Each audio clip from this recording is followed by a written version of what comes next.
Hey, Scummers. Just before the episode starts here, Nathan and myself wanted to take a very quick minute to acknowledge the passing of John Blanche, someone whose artistic endeavors and insight and amazing ability has created so much of the hobby and the worlds that we all love, that has brought us all together here now. And from myself, my thoughts and wishes go out to his friends and family, and just knowing that we will never see an artist of his like in this hobby again. Yeah, look, I'm definitely in the same mindset of wishing our dearest condolences to his family, and just acknowledging the fact of how much an impact he had on my personal hobby journey, and I guess for a lot of us out there as well. And just taking this moment to show our respect and our profound sadness at his passing is just it's been very impactful to our community. And unfortunately, we've lost a wonderful member of our community, and somebody who really set the trend for everything that we embrace these days. Mm. So please, everyone, take a moment, putting John and his family in your thoughts, and we hope you enjoy the episode.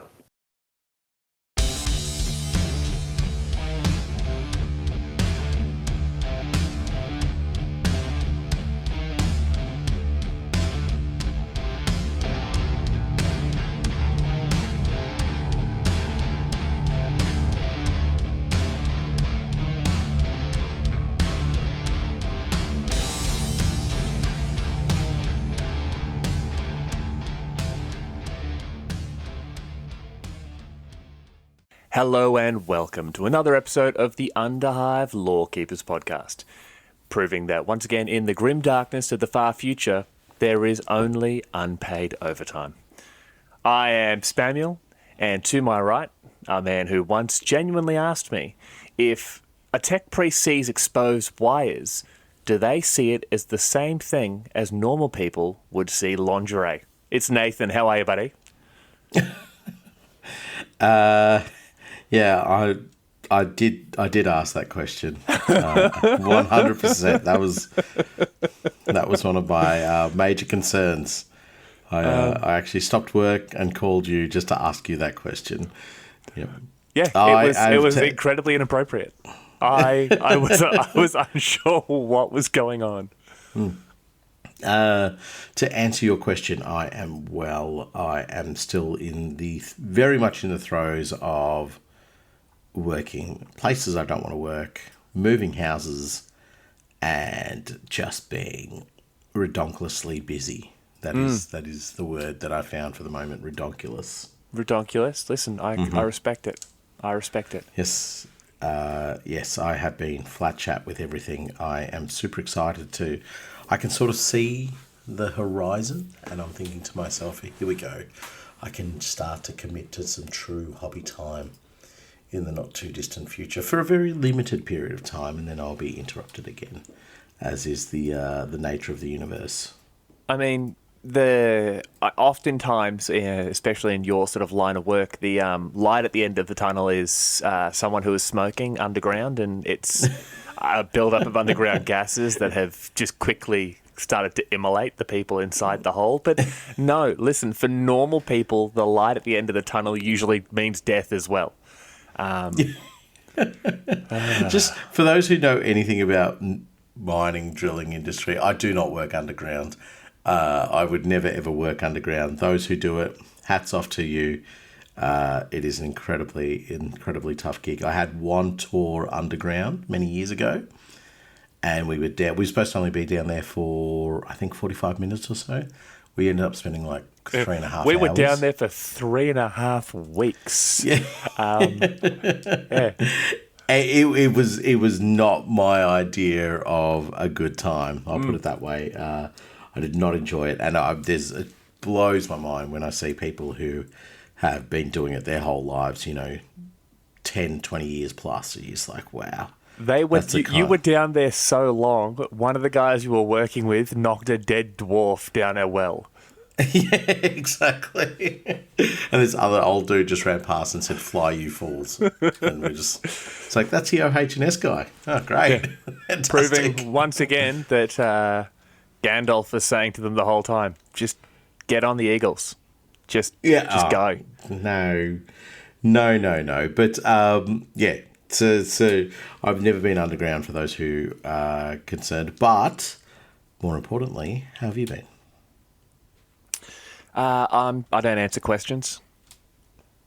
Good choice. You've obviously been pulled over by Victoria Police recently. Good idea. You've embraced that life. No, a couple of people on the Discord did point out. I'm pretty sure it was Gaz. Was just like, next time you're asked any question on the podcast, just channel your inner Uncle Ray and just say, "I don't answer questions." So I've started trying to do that in real life. I tried it on my wife, and turns out that night for dinner I didn't want anything. So I don't play that game with her anymore. I can imagine that would have gone down like a lead balloon. Yes. Okay, cool. Yeah, no question. Funnily enough, lead balloon is now the complete amount of New Zealand's Air Force, as we discovered in a previous episode. Well, yes, relying on Australia's defensive capabilities to just be like, "Oh, come on, bro, just like help us out too, hey? Just be a real chum." I'm going to anger somebody from the New Zealand Defence Force, so they're just going to be like, "I'm going to take you. I'm going to take you downtown." Oh, yeah. Bro, we don't even talk like that. See, I can say it because I'm related to them. I'm fine. That's true. You weren't born here. Right. Now, I am waiting with bated breath as to... I've been, just so we know, folks, I've been very, very busy. I've not had a great deal of opportunity to stay in touch with things of recent. And Sam has decided to do a surprise episode. Is that correct? Yes. Great. So, before we go into anything, obviously, there's the necessary spiel. If you do enjoy the show and you are interested in supporting the podcast, please shoot over to patreon.com/the Underhive Lorekeepers Podcast. We are 100% funded by the goodwill of our audience, though we do this for the love of our hobby, and we actually do donate 100% of what is given to us through Patreon to the New Zealand Air Force. We are actually trying to buy them a Zeppelin. Now, each month we have a Patreon-exclusive episode, as well as competitions, polls on episodes, and other bonus content. If you are looking for another way to support us, get onto our social media, Instagram, Facebook, and YouTube. A like, subscribe, comment, follow, whatever. It all helps us grow and gets our particular brand of lore out into the world. All of our links will be in the show notes, and don't forget to give us a 5-star review on your preferred podcast platform. And we do merch. We do merch. I think we're planning on creating some New Zealand Air Force merch.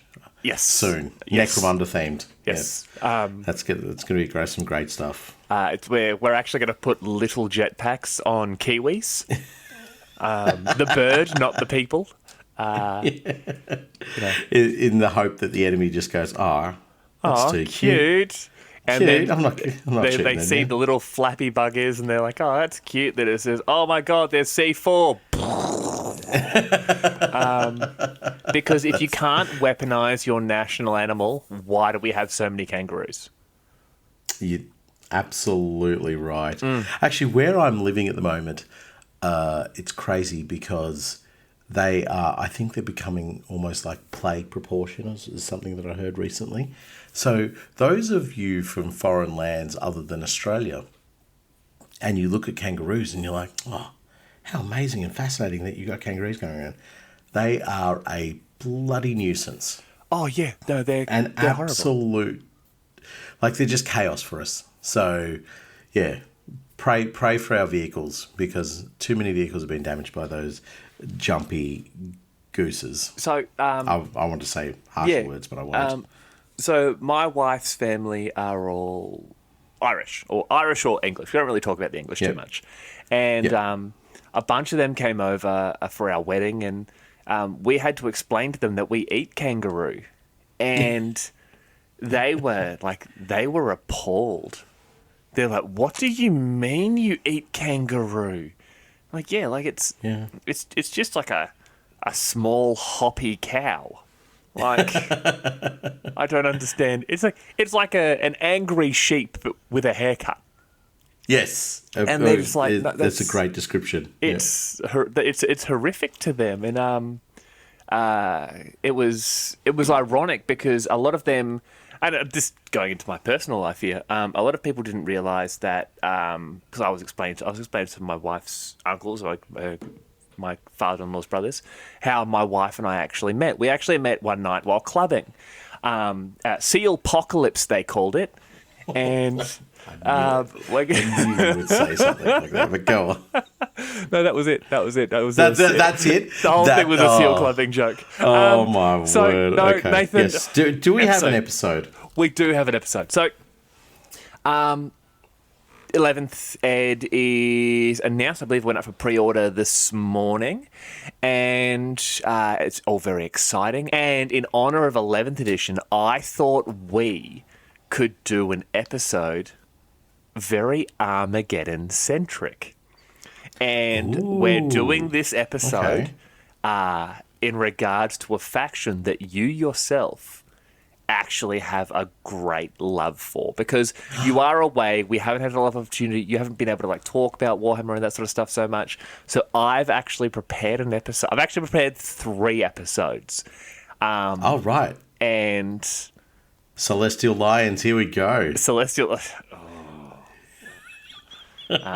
orc snipers. Let's talk about them. Yes. All right. So my favourite kind of orc. Yep. Nathan, episode topic number 1. Okay. Perturabo, sometimes called the Lord of Iron, the Breaker, and the Hammer of Olympia, is the Primarch of the Iron Warriors Traitor Legion and one of the original 20 Space Marine legions. Weaned on war and intrigue in the strife-ridden courts of his homeworld of Olympia, Perturabo was a grim warrior and master of technological arcana who wielded logic and the mathematics of warfare as keenly as he did blade and bolter. We're doing a Perturabo episode. You are? You're not down with that? So, are you telling me you're going to surprise me with an episode and talk about probably the least interesting of all the Primarchs? No. We're not talking about Sanguinius or Lorgar. We're talking about Perturabo. Don't you dare! Don't you dare! You don't want to talk about Perturabo? Nobody wants to talk about Perturabo. Just wants to talk about Perturabo. Okay, fine. Episode number 2. Erebus is a senior Dark Apostle of the Wordbearers Traitor Legion. Now we're talking. He originally held the prestigious position of First Chaplain of the Wordbearers Space Marine Legion at the end of the Great Crusade and during the Horus Heresy in the early 31st millennium. He was a fearsome and intimidating Astartes warrior and had tattooed whole sections of the Book of Lorgar across his shaven scalp to terrify his enemies. Thoughts? Let's do it, baby. Let's talk about the worst Space Marine from the most, I guess, devoted, but also the only legion who I think really were true to themselves. You know, other than maybe the Space Wolves. Oh, you want to talk about the worst Space Marine? All right, episode 3. Dante, born Louis Dante, sometimes called the Lord of Angels and bringer of Sanguinius' light, is the current Lord Commander and Chapter Master of the Blood Angels chapter of Space Marines, as well as the Lord Regent of the Imperium Nihilus, and has served as Chapter Master for approximately 1,100 standard years. Is that bad enough for you? Well, Erebus was... So let me clarify The audience, no, Erebus, frankly, the audience doesn't deserve the glory of an Erebus episode. What? Yep. Too many of them get on board with the hatred of, ooh, Erebus is the worst thing of it. No, Erebus, you know what? The modern Imperium, in fact, I'm derailing this episode before it even happens. The modern Good stuff. Imperium would not exist without Erebus. You're Damn welcome. right. You are Damn welcome. right. He put into motion what the Emperor wanted to see happen. Let's just leave it at that. The Emperor should wake up, walk down the stairs, look Erebus dead in the eyes, and go, thank you. Yeah. Yeah, then Thanks, bro. the Grey Knights can do their little thing, and the Custodes, oh my god, no, Erebus, you the real one, all right? That's what's going to happen. I just see it like just wait, sorry, let me explain something here. Do you remember the movie Twins with Danny DeVito and Arnold Schwarzenegger? Yes. And then I think there's a scene where they like walk off into the sun together, and that's Erebus and the Emperor walking off as the golden throne is destroyed behind them. And it's like, nah, you get me, bro. Yeah, I get you, bro. And you get me, bro. And that's it. Yeah. And they laugh about Lorgar. And they laugh about Lorgar. Yeah, like they're not nasty towards him. They're just like, ugh. He's just like, he just missed the point so many times, didn't he, old Eri? And Eri to be like, oh yeah, you're right, big boss man. There are 21 Primarchs, right? Yeah. Lorgar is somehow ranked 22. But no, the actual episode, we're like 15 minutes into this. I was going to say that nothing's been Armageddon related at the moment. I'm like, you are stretching a long bow. The Dante one was about it. But we're actually not doing anything Armageddon related at all. We are, in your honor, talking about more minor Xenos. And today's episode is actually about one of my favorite Xenos, the Vespid. Now, the Vespid are a unique species of insect. This is the worst.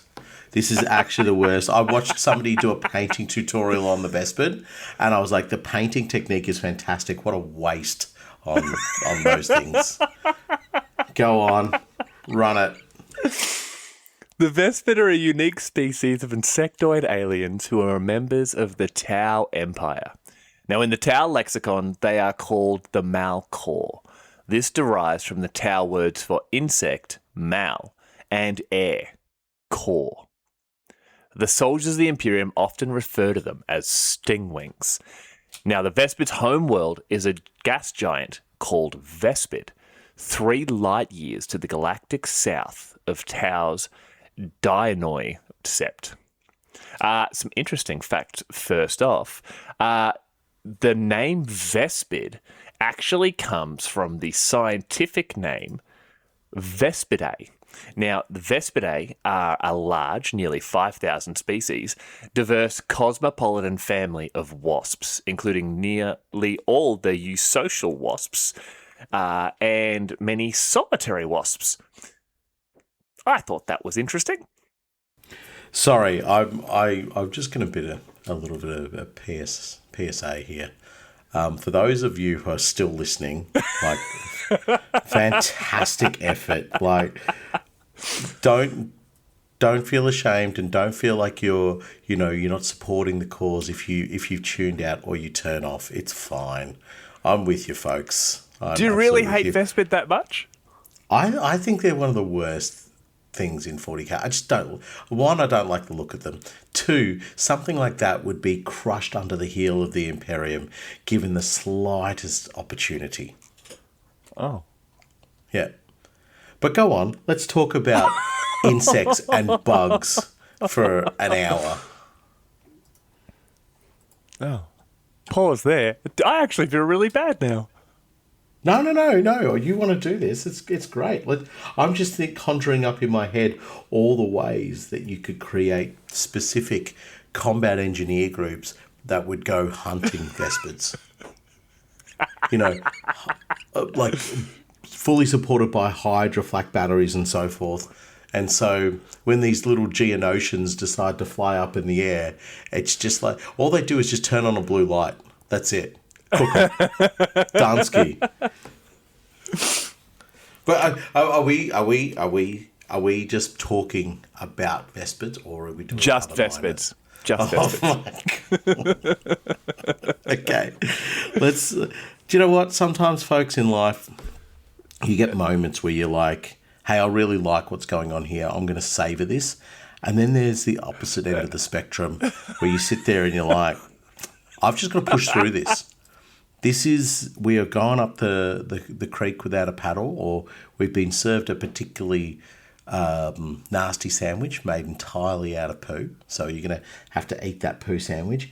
And you just go, do you know what? Let's just do it. Let's just get it over and done with, because once it's done, it's done. And hopefully we never get this kind of infestation again.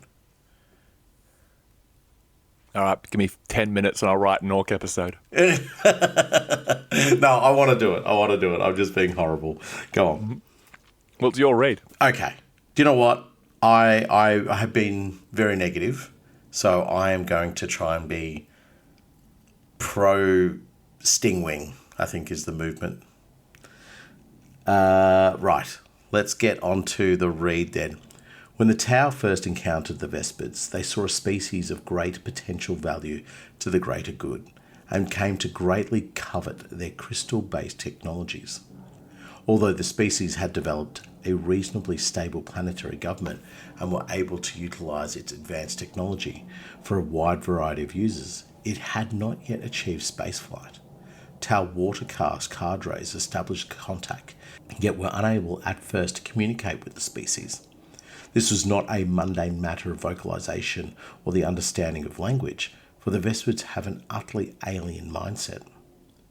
Initially, the Tau were not only unable to communicate, but incapable of getting the Vespids to even register that they were fellow sapiens. As a result, little progress could be made beyond crystal trade agreements. Interesting. Do you know, I find that part very, very interesting, because a lot of the alien species that you read about in 40K, there is some sort of innate connection, if you know what I mean. Like there's just the ability to understand or interact, or there's something there that takes away the barrier of communication. So for them, this is a very sort of contemporary exploration of an alien race within Warhammer 40,000. In the sense that you have modern writers talking about it and going, okay, well, what's the first problem they're going to have? If they're not space-based, cool. So the Tau are going to go to them with their watercast, and they're going to say, they're going to try and establish something that looks like a common ground, a connection, something along those lines. But this is wonderful in the sense that they just go, because it says the Vespids have an utterly alien mindset. So, and as vague as that is, you can sort of extrapolate upon it and go, okay, well, is it the way that they're running their society? Is it and I'm sure we'll be exploring this, but is it the way they run their society? Is it the way they trade with each other? Is it the way they interact with other species? Is it the way that they view themselves within the sphere of the galaxy and the universe and so forth? So being a race that hasn't achieved spaceflight, are they, in their mindset, are they sitting there going, well, we're the only race within our galaxy? Or are they accepting that they are perhaps the, one part of many, many different races? Because I think, even within modern human history, that's the concept. Is I think it's the isolation theory or something like that we're the only sentient race in an entire universe, which just seems bonkers. But then also the other fear factor is that we are not, and there are multiple different alien races out there that just haven't encountered with us.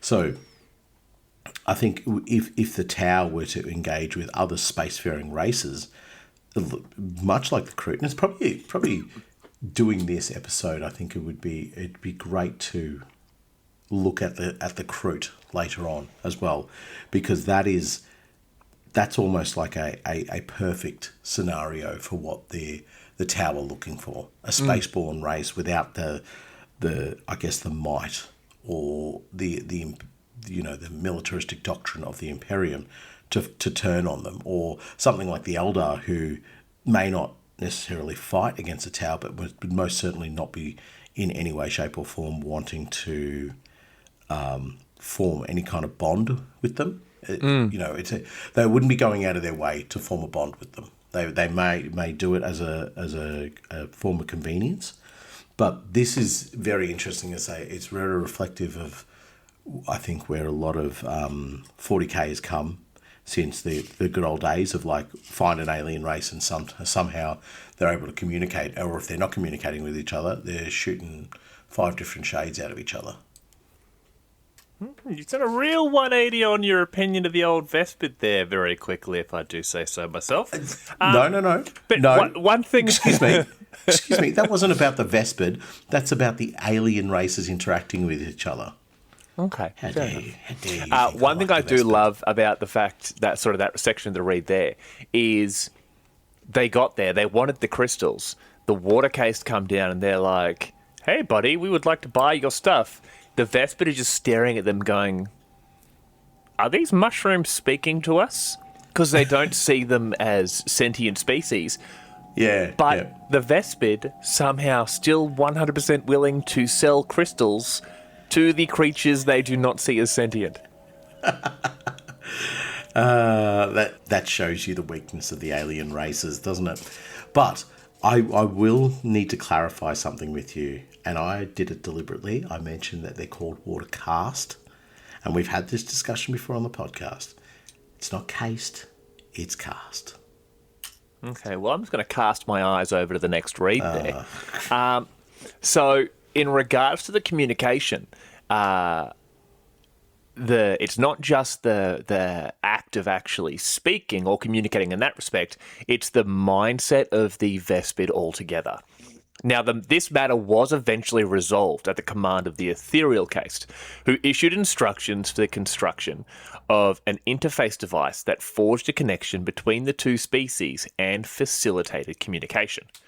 Now, the moment the device was employed, the Vespid not only registered the Tau as fellow sapients, they instantly understood the concept of the greater good and their place within it.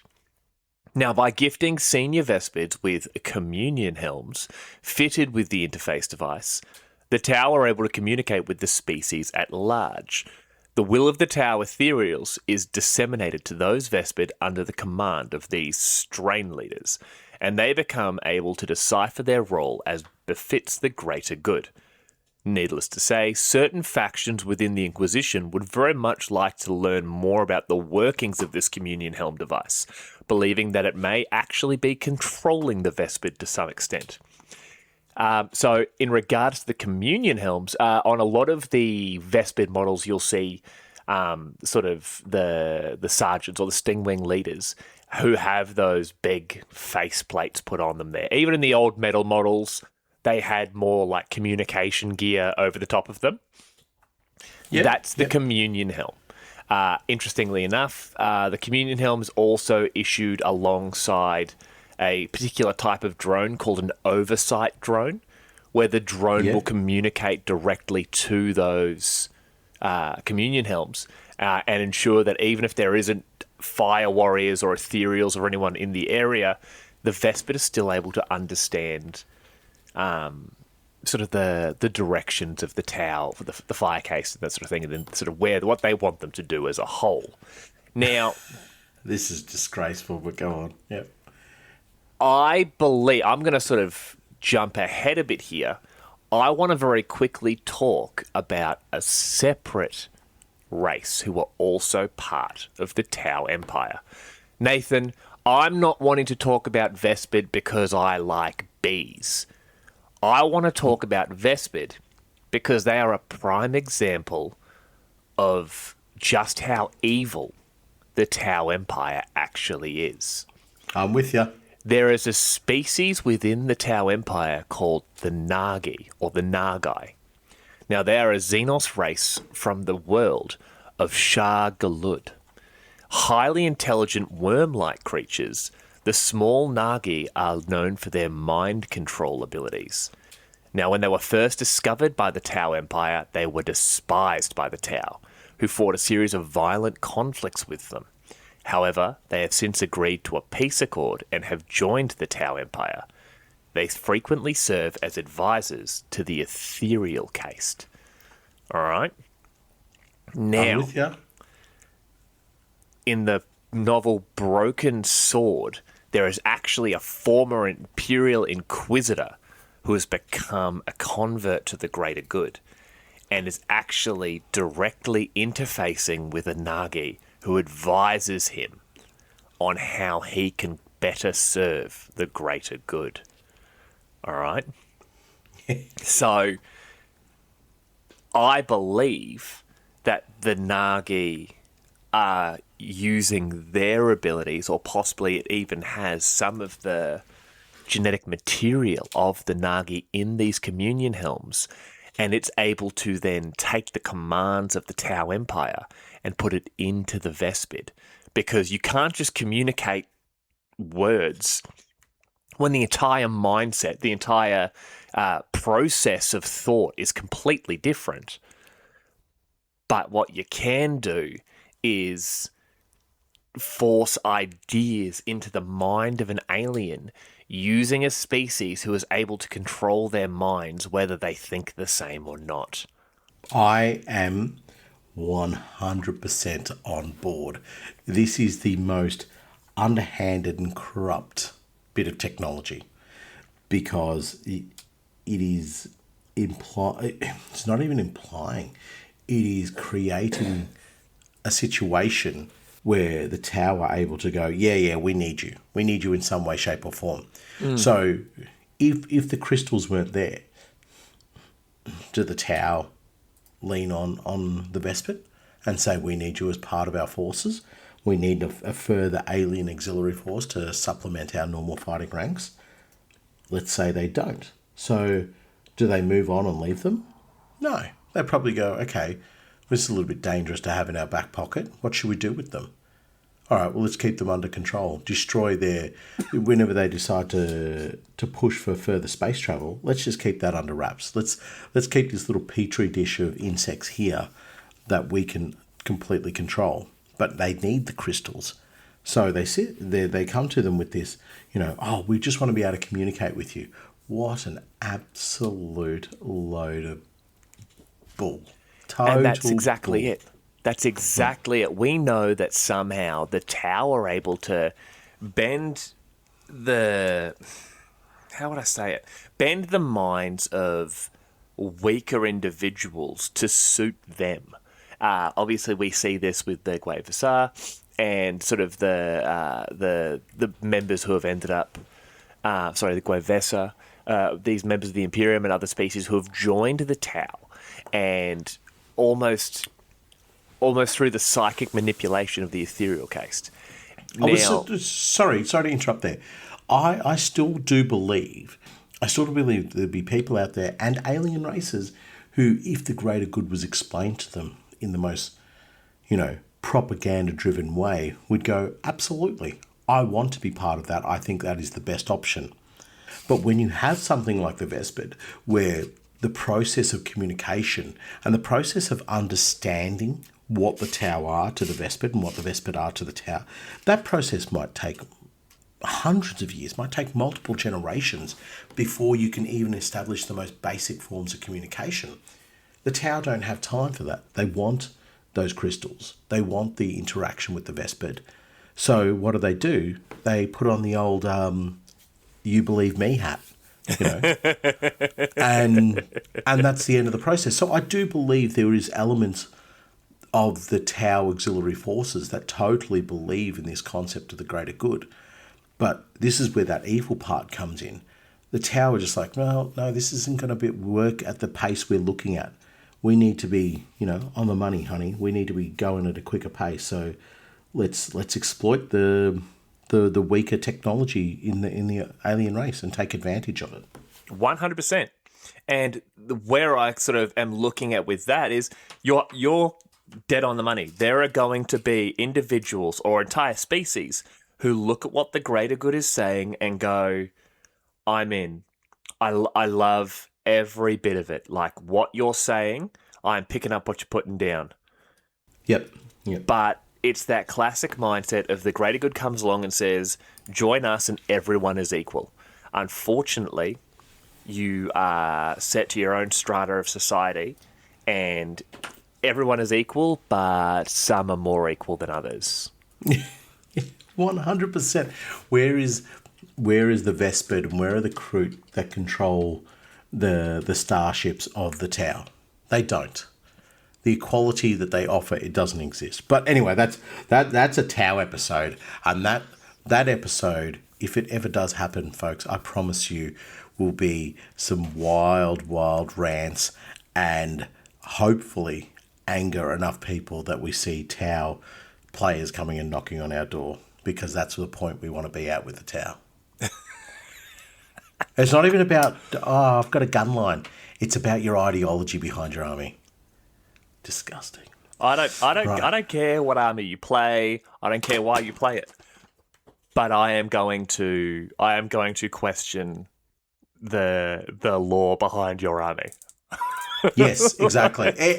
And you bang on the money there, aren't you? Like, you know, if you've got some really weak lore as to why your army is formed up, or even a gang is formed up together, you kind of go, nah, that ain't great.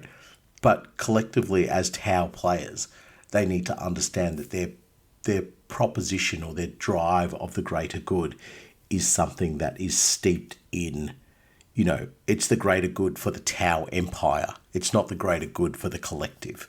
Correct. But yes. This is about the Vespids. This is about the Vespids.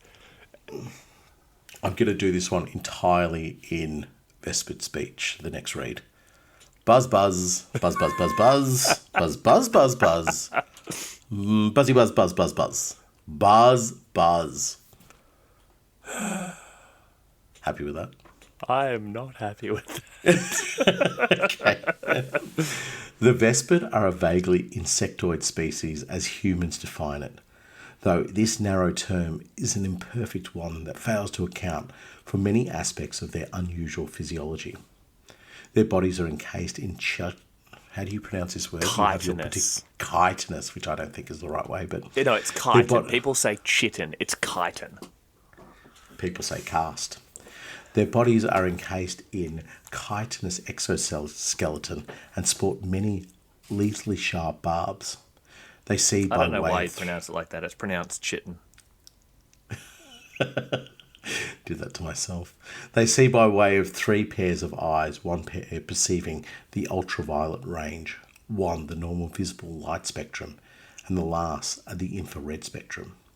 It is assumed that the Vespid see in all 3 ranges of the electromagnetic spectrum simultaneously, and therefore have a perception of their surroundings unique to their species. Now this is really something that I've mentioned so many times before on the podcast, we don't get to see that happen in 40K. You know, we don't get that really drilling down detail of what it is to have that kind of seeing in the 3 different spectrums and so forth.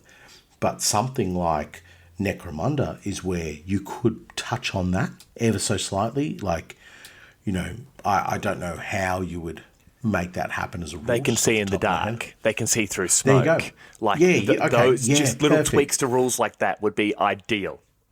Night vision goggles, pretty much is what you'd be saying. These have got night vision goggles and see through smoke. And then when you drill down something into, like, you know, the Heresy RPG and so forth, this is where you can really touch on those aspects and draw it out. And, you know, where, you know, Marines spit acid and all that, you can go like, oh, cool, we can do all of those things at that level. And this is what we want to see when we're exploring alien races within the 40K IP, you know, not just about on the battlefields and so forth. Because we, in a sense, understand humanity and in a sense understand what a space marine is, and, you know, the directives and motives are quite linear. The way they work makes sense to us. Then you look at something like the Eldar, you're like, oh yeah, probably all kind of like the same, maybe a bit Vulcanite from the Star Trek referencing, and then the orcs all make sort of sense. But this sort of exploration is really cool, and something, as I said, I don't think back in the 80s and 90s when a lot of alien races were being explored that they necessarily went into those details. They were certainly things that were thought about, but not necessarily derived to the wider audience. And then by the time you want to try and change all that or retcon it, whatever the terminology is, there's the established status quo for the community makes it very hard to change that. So something like this for the Vespid is really cool because it's set early and you can then run with that further on down the piece. So you take, I don't know, like a video game that wants to explore the Vespid in some way, and it can lean on this stuff and it can show the variation from what they are as opposed to the Tau, as opposed to orcs, to Tyranids and so forth. So yeah, that I love this stuff that we get in the lore, and I think we've mentioned it. No, not recently, but we sometimes myself and Sam are reliant on a single phrase or a single line, and we have to really take that and run with this. So this kind of extra volume is such a wonderful thing to see. It's like, did you play the Baldur's Gate series? Oh, did I ever? I loved it. I was talking about it to somebody recently, and just the love for Baldur's Gate 2, and then, what Baldur's Gate 3 was just mind-blowing. But yes, to answer your question in short, yes, I did. So, for example, when you played that game, if you had elven characters, for example, they would have the ability infravision. So they could actually detect the heat of creatures and enemies, and basically just see better in the dark, right? Yes, yeah. Now, in like a video game, that's really easy to portray because, in the fog of war or behind smoke effects and that sort of thing, you'd see like a red outline. You'd see that and you'd just be like, that's their ability to actually see the heat signature and that sort of thing. So it's really easy to do it in that respect. But you know what? I really like your idea of if you were to play this in Necromunda, for example, you would effectively just automatically give them the night vision goggles or photo goggles and that sort of thing. That's the one. Yeah. Like giving them those effects permanently without having to purchase the equipment would be a really easy way to do that. But yeah, like we have all these things in the lore, but they very rarely, if ever, translate across to the tabletop. I mean, you mentioned there Space Marine spitting acid. I can genuinely only think of 2 instances of a Space Marine ever actually spitting acid in the novels. One is Talos during the Night Lord's books. He spits acid into the eyes of Mishen, the assassin. That's right, yes. And the second is in the Grey Knights series, I believe. One of the Space Marine, the Grey Knight, he's sucking on or metal, or he's chewing on metal or teeth, I believe, and he's spitting it into a lock to melt through the lock so he can escape out of this prison. Yeah, right. But like you can't put that in as a rule in the tabletop game. Like, how would you do that? Yeah, you know exactly. What I mean? But it would have no bearing on the game. It would just, it's not even about like, is it worthwhile putting in? It's like, when's it going to be usable? When is it going to be something that we can derive as being functional? But then once you roll across into Necromunda, then you can explore that field a little bit more, I believe. Yeah, absolutely. I mean, and this, we're further going to look into part of this here with this next read. Like, the Vespid possess a pair of extremely sensitive antennae that constantly collect information from their surroundings. Vespid claws are described as being diamond hard and are used to tunnel into rock to create their hives. Vespid can fly by way of a pair of hard chitin wings, which also emit a continuous ultrasonic tone, which the species appears to be able to modulate and control the workings of their crystal-based technology. Now, that is a part, like, you can't step past. Like, that's... the fact that it's very similar to the orcs, that orc technology only really works for orcs. Vespid technology only really works for Vespids because it's that ultrasonic tone that they're able to sort of manipulate at all times that ensures their technology is working.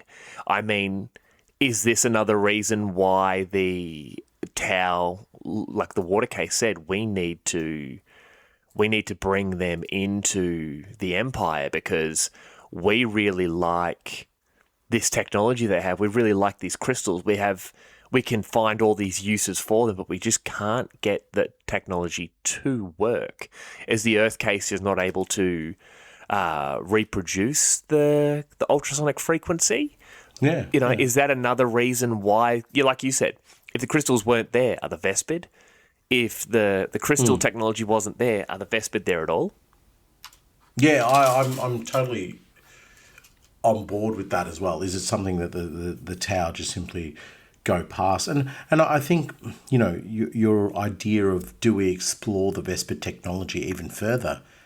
But then it's also sort of like, is it worth our time? We've got bigger fish to fry. We're encountering Titans and we're encountering, Dark Elder and Chaos Forces, things that are really alien and otherworldly in our concept of what the galaxy is about. Resonating frequencies on a wing, on their wings, is that really one of our most important factors at the moment? Yeah. So I don't know. Again, it's one of those things that you don't know whether or not the Tau would be thoroughly involved enough to want to go down that pathway of what the Vespid can actually bring to the Empire. But I think another sort of thing you could do, like how to have it show up on the tabletop there, is, and using Necromunda as an example again, the antennae constantly getting the information. Yeah.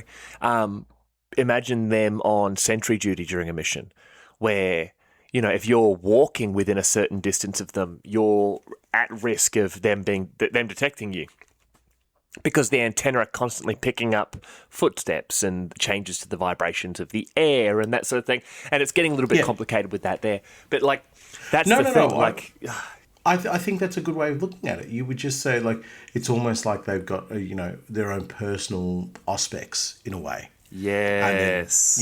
So I think that's completely legitimate. And again, it's one of those things that we can be very happy that we have this additional information for something that is it's included in our minor Xenos series. It's a very, very small part of the 40k universe, and we get this much depth and information about them. This is the stuff that you and I crave. This is the stuff that we love. So, yeah, it's. I don't think it's unreasonable to really explore the idea of how to create a Vespid on Necromunda. We'll get to that part at the end. Yeah, I'm sure we will. It's all right. I'll jump into the next read. Did you want me to continue my bug reading or just We'll read in low Gothic for a little while. We may return to the bug later on, though. I'll just try that with the first sentence. Vespides aret helias resilientes organasium. That's pretty high Gothic-y. That was pretty good. Yeah, it was, wasn't it? Yeah, I was quite proud of myself. No one's listening anymore, but it was pretty good. No. And respect to you for turning off. You have my eternal gratitude. Vespid are highly resilient organisms, possessing not only considerable physical strength, they also have strong radiation immunity and have the ability to digest almost any organic matter, allowing them to easily be fed in the field. Vespid are equipped with natural stingers on their abdomens, which Imperial propagandists claim are vestigial and purely for show. While this seems to be true for certain strains, others have demonstrated that these stingers can be venomous. Some Vespid do not relish employing their stingers for whatever reason, but when they are used, they are very much deadly against foes. Vespid chite and colour depends on individual strains. These strains differ between the many Vespid nations and are further diversified with variations in patterning and modelling. Some strains have become renowned for especially pronounced physical or mental characteristics such as heightened aggression or ferocity. It's also known that some females are larger in the Vespid species. So, firstly, the fact that they can feed on almost any organic matter. They're DeLoreans. They just can't travel into the future or back to the future. Remember the DeLorean? It can like take any kind of waste. Yeah, because it had the Mr. Cold fusion. Yeah, that's it. No, on a serious note. The way this read is given to us, this is what the Imperium would be doing right now. You know what I mean? They'd be trying to understand what they're fighting against. And they're saying, okay, well, colour patterns and, the size characteristics of them. This almost reads like something that would be within an Imperial infantryman's uplifting primer. Something like that, where they'd begin to try to understand what exactly they're fighting against, who exactly the Vespid are and what they represent, and then ways in which they show weakness, and that weakness and how to exploit it, I think, would be a major part of any sort of Imperial doctrine of going, okay, well, don't talk about the vestigial stingers because we've seen deaths from them and they look horrible. So let's keep that on the down low and just say that, just for show. Don't worry about it, guys. Because those who survive, we can just either declare them heretics or just say that you misunderstood. You're just getting shot at. And those that die, well, they don't have a story to tell anyway. So I've got my Imperial Munitorum manual on my shelf here, and I'm pretty sure if I open that up to the page on fighting the orcs, it's just like, if an orc comes at you, just get him in a wrist lock and throw him to the ground. You can imagine the page on Vespid's just like, oh, you see, like you said, no, you what you want to do is you want to grab that stinger, you want to yank it out, and it'll actually rip out the guts of the Vespid in one go. Like, you don't even have to worry about it, mate. Yeah, just get it done.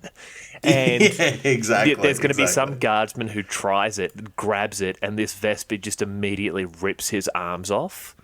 And everyone's just like, what just happened? The book says, and the commissar's like, well, he obviously didn't grab it right. In fact, I'm going to shoot you in the face because you questioned your Munitorum manual. It's like, that's fair. That's fair. Meanwhile, the Vespid have dropped down, killed the rest of the squad, and are consuming them because they are hungry.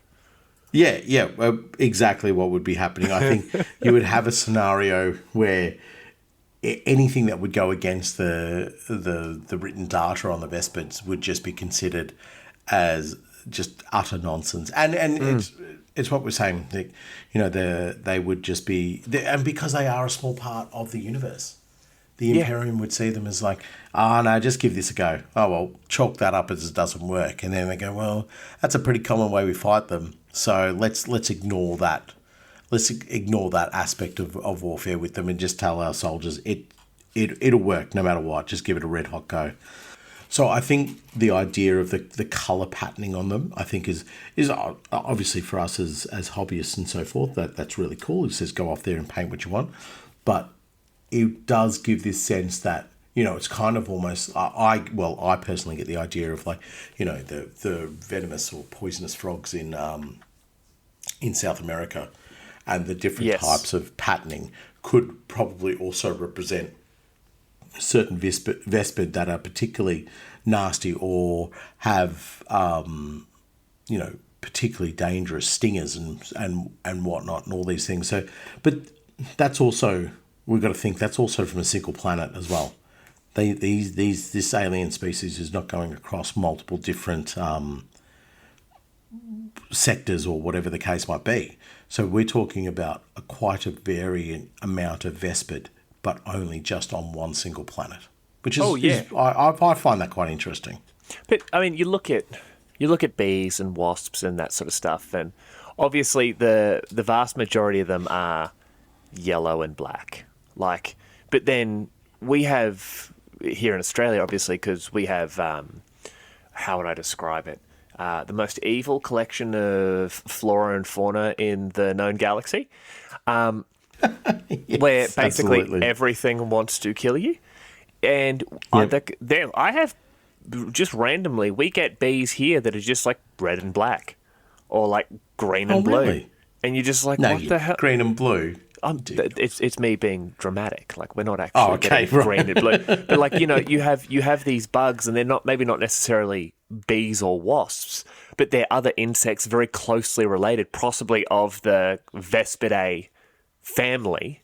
And they're of all sorts of different colours. And I mean, the Vespid themselves, on the actual planet of Vespid, So their planet is this gas giant. In fact, I'll go on to the next read because I'm about to go over literally what we're about to read. So the world of Vespid is a gas giant. It's dark, violent hued skies racked by continuous and violent storms. This environment would appear an unlikely crucible for any form of life, let alone a sapient species. But the Vespid are far from conventional in their biology. The upper layers of the planet's atmosphere are host to many thousands of floating islands of rock, kept aloft by lighter-than-air gas trapped within. Now, the islands are flat-topped and become narrower towards the base, giving them the appearance of vast floating stalactites. The Vespid make their homes within these structures, using their diamond-hard claws to hollow them out like termite mounds. Because the islands are so large, the air pressure varies significantly between topmost and bottommost levels. So, just looking at that, so these enormous floating stalactites, and like it said there, the Vespid get up there, hollow them out, turn them into their hives. Now, if you're living on a gas giant and you have limited... how would I say it? Land, basically. Yeah. Other fauna, and hell, in some planets, other flora, is going to try and take over your land, kill you, most likely consume you, and then, like, allow itself to grow. So I think one of the cool things about the different colouring and the different levels of aggression and that sort of stuff there that you mentioned earlier, I think a lot of that would come to what area their particular floating island is from. So you're going to see, depending on, I don't know, the funguses or crystals and that sort of stuff growing within your particular hive, if you're having a lot of, I don't know, green and orange crystals growing, your particular Vespid chitin may be green and orange, so you could almost blend into those crystals. So I think it's almost being bred. So obviously they're insects, and like you mentioned, the females are larger, possibly because the females are the ones laying the eggs. Unless they're somehow mammals, which, you know, my son likes to tell me all the different animals that are in fact mammals. Did I tell you, in fact, just a little side note, did I tell you the other day he asked me if I believe in echidnas? Do you believe in echidnas? Yeah, I was just like, yeah, I do. He goes, good, because they're mammals. I'm like, what? See, he could have followed that up with, I can't believe you do. I was just kidding you about them.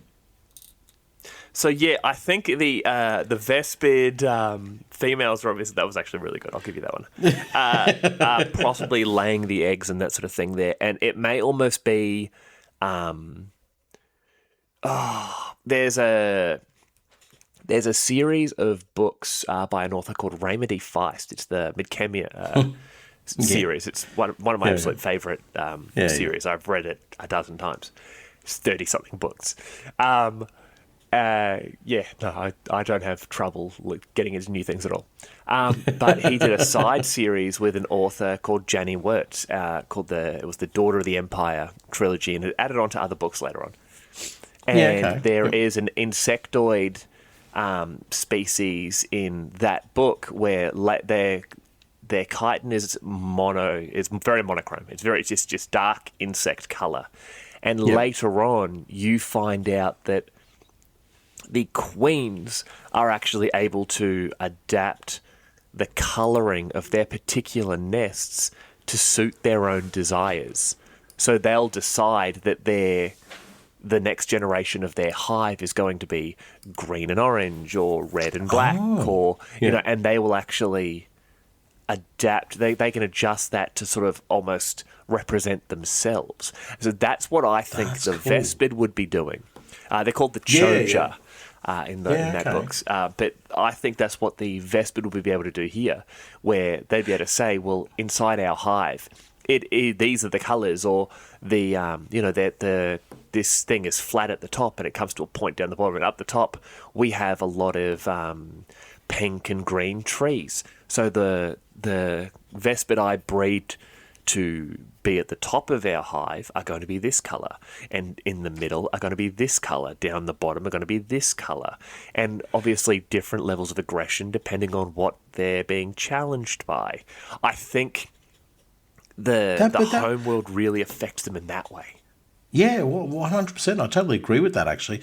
That would make sense, because they'd be like, okay, well, this is perhaps our surface ones, these are our lower ones, these are the ones who have this particular duty, and so forth. And so it does give that variation and that modelling, and it makes sense as to what we said in the previous read about some of the Vespid are less inclined to use their actual stingers. So... Oh, mate, and wait till I start talking about stingers, because, in fact, I'll talk about it now. I saw a video of a bee who had stung someone, and obviously if a bee stings someone and it flies away, it dies, right? Yep. But did you know a bee, so their actual stinger is multiple layers of different barbs. Some go clockwise, some go anti-clockwise. And a bee will actually, as long as it's not forced to fly away and kill itself, it can actually rotate clockwise and then anti-clockwise and then clockwise and then anti-clockwise and unwind its stinger from the skin of whatever it stung. Yeah. I've seen the same video as well. I was fascinated by that, actually. You just kind of look at it and you're like, oh wow, that's really cool. It has enough sentience to work out that I need to do this so that I don't die. Yeah. Which I think is just phenomenal. And I mean, that's the sentience of a normal bee within our world. So something like the Vespid would have a better understanding of their own physiology and what, when and how to use their stingers and so forth. And, maybe certain stingers aren't that good at actually being stingers. It might just be a sharp barb. It doesn't actually carry any poison or venom or whatever the case might be. And that's when you can sort of go, okay, well, there probably are intricacies to the Vespid homes and the homeworlds and the hierarchies in which they have within their civilization. But speaking of their civilization, before we get too trapped on talking about stuff that we're going to read about, the lower levels of these termite mounds are host to all manner of exotic and unique types of crystal, which only the larger female Vespids have the constitution to reach and harvest. These crystals are the basis of the species' technology, one type of which is used in the construction of the deadly neutron blaster utilised by the race's Stingwing warriors in battle. So that says to me that, the females not only... we haven't even really touched upon like the reproductive nature of the species, but the fact that they become more or less the miners and the workers would indicate that maybe the role of the male side of the Vespid Empire is not necessarily built around the hunting, but the gathering of crystals. It's maybe more pressed into defending these termite mounds, or progressing in other aspects of the society. So what you're saying is almost there's at least one time, when peace comes to the planet Vespid, a Vespid female looks at another Vespid female and it's just like, I miss the old days where the males just went off to war and we got to enjoy the glory of the mines. And instead we're hanging out with all these weird alien species and selling crystals to these blue dudes. There would definitely be a moment of communication like that, and all the blue dudes would hear would be like, be like, oh, cool, we're making a good deal here. Look at us. These Vespid really like us. Yeah, man, we should do more with them. Yeah, let's keep like brainwashing them and incorporating into our evil empire. You're so clever, other earth caste or water caste, ethereal caste, whatever you are. So yeah, I mean, it does. We don't get that much information about the crystals, but I think it's quite obvious there that the crystals in the weapons, in the neuron blasters, is only one aspect of what they utilize them for, and I think it's obvious that they'd be using them in the construction of their civilization, in terms of transport if they need it, or energy sources and so forth. So I think we don't need to harp on about it too much longer. We just know that they're definitely used as a key part of their warfare as well. But I do like the fact that it's almost that default of the females are bred to maintain the hives, and the purpose of the males, because the females are larger, by the sounds of it, stronger. The females are the only Vespids that have the constitution to reach the lower levels and then harvest these crystals. So I'm guessing it's because they have to be much stronger. And as they are getting to the lower levels, closer to the sort of center of the planet, it may be very difficult for the weaker males to move. Like, it may be, the gravity may be heavier. I don't know. I'm not a scientist. But at the same time, it's the females are larger and stronger. That's why they are in the hive. The males go outside and basically stop everything from getting inside. Because we can lose a bunch of males. We have, if we have 10 males left and 500 females, we can repopulate the hive. That's fine. We can make more boys. But we need the females here protected. And like when you say that we can just make more boys, it's almost like we were going to explore it a little bit in their society and culture and so forth, but it begs the question of whether they have the choice. You know what I mean? Whether they can just modify their genetics or use some sort of crystal-based technology to choose what they need for purpose. Well, I genuinely think, I believe, very similar to a lot of insect species, I believe they can pick the sex of the offspring. So or the actual, for example, in ants, if they require more workers or soldiers, they will breed particular types of eggs. They'll have a bunch of eggs and they'll fertilize them in a particular way to ensure that's what they're getting. So I think if the I don't know, the queens, I suppose, were wanting to ensure that, and we will touch on society later on. We'll continue on a little bit with the culture, because we do have a full section about the particular society of Vespid, all of which could be fixed by a couple of cans of Raid. Now, Vespid forces working with the Tau Empire's fire caste are organised into warrior squads called Stingwings.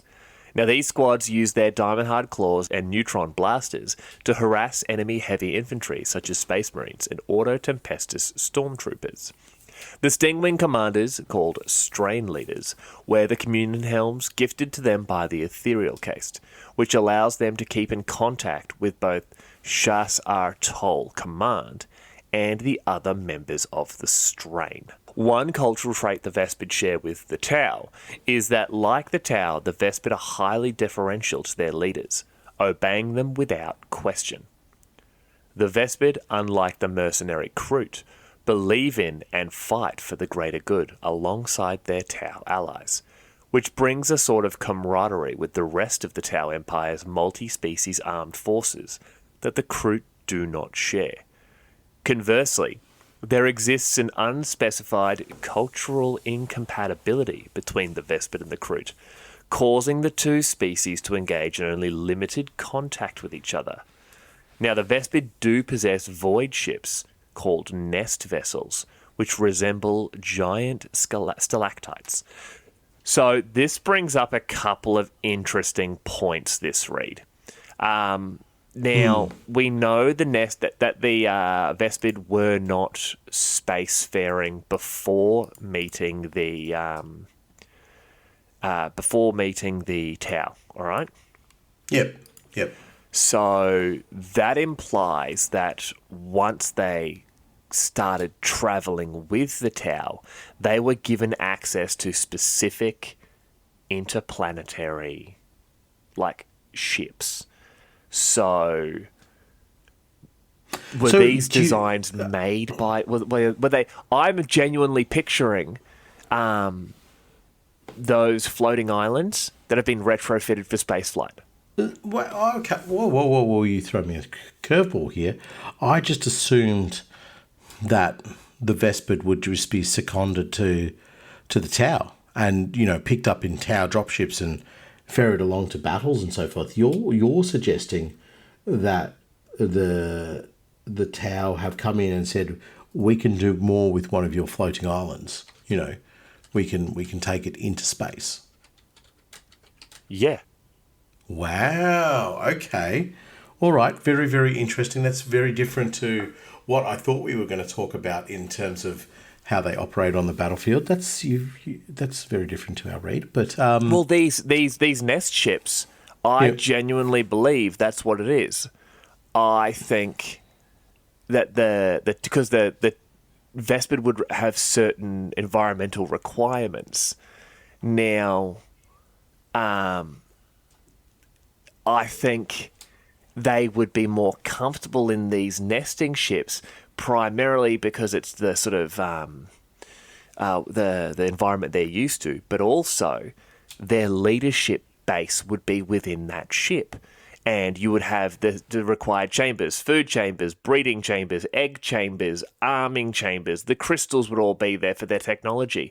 I believe that these nest ships are the Earth case coming down and going, all right, what we're going to do is we're going to strap a bunch of engines and stuff and retrofit your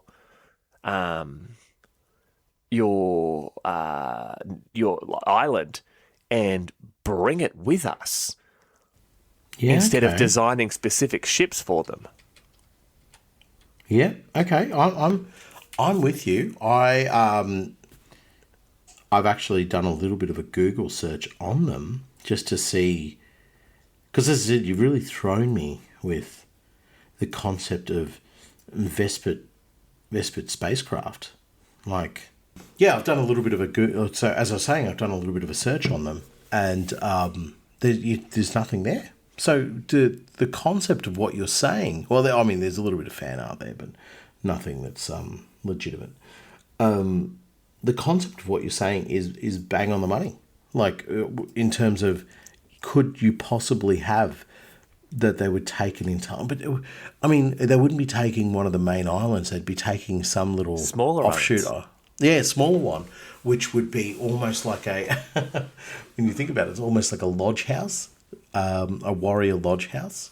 Yes. That they had within the legions. So maybe it is something just a like bunch of Vespid handing coins to each other. Yeah, exactly. Let's just say, let's turn on Loken. And we're like, what? It'll make sense eventually, guys. We'll go hunt down Loken. Brother Vespid, where are you going? Buzz, buzz, buzz. I can't say. Buzz, buzz. Yeah. I'm very busy. Busy. It's just, you're not a Vespid. Get out of here, Erebus. Yeah, just trying to recruit anybody. So... yeah, okay, so if you take one of these small islands, you incorporate it, and then you have within that island the capacity to run your Vespid colony, I guess, or offshoot. You can replenish casualties, you can feed, you can rearm. You have a steady supply of these crystals if this is where they've able to store them and so forth. A lot of this makes sense, but the idea of being able to take effectively what is a structure of maybe rock or stone or something like that, and converting that into a starship, you're sort of dabbling a little bit into what the Dark Angels did with the rock, and using Tau technology to say, okay, well, let's have this. And I imagine it would be almost like a glorified troop ship. So it's not something that's necessarily going to be mounting a lot of weapons to engage with like other starships or something. It is something that would be might have some sort of defense capability, very small, but a lot of shielding. And the principal thing is about getting the Vespid from this hovering space-bound termite mound across to other Tau vessels to then deploy to a planet. I could love it as the idea of a troop ship because, and this obviously is not included in any official law or anything like that. This is just something that's popped into my head. You know what would be awesome? Taking that nest ship and crashing it behind enemy lines and just unleashing a swarm of pissed off Vespid into your enemies. So what you're saying is what you want to do is upset a hornet's nest by crashing it onto a planet and then just be like, that's it. It's your hornet's nest now. And give the hornets laser guns.